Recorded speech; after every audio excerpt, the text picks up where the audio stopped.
ছোট গঙ্গা মেলায় আবার একটি নতুন ভিডিও নিয়ে আসলো আপনাদের মাঝে। আজকে দেখাবো বাচ্চাদের টাইস। এই যে দেখুন বাচ্চাদের টাইস গুলা, এটা সাইজ পড়বে তিনটা, আপনার এম,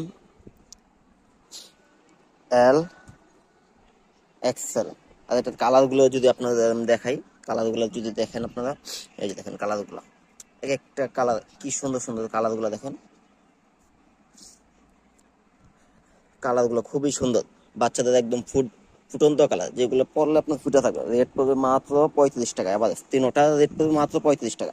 এগুলো নিয়ে আপনার অনায়াসে 70 টাকা, 80 টাকা, 100 টাকা বিক্রি করতে পারেন। যার মধ্যে এক কালার চাইলে এক কালারও পাবেন। এই যে এক কালারের কালার গুলো দেখেন আপনি, কি সুন্দর সুন্দর কালার, কি সুন্দর কালার। আর এগুলো প্রত্যেকটা প্রোডাক্ট আপনার স্টিচ করবে, এই যে স্টিচ করবে। আর সিলির ফিনিশিং গুলো যদি দেখেন, দেখেন সিলির ফিনিশিং গুলা। আর রাবারটা দেখেন কি সুন্দর নিখুঁত ভাবে করানো হয়েছে রাবার গুলা। ভিতরে অবলক সিলি পাবেন, সবকিছুই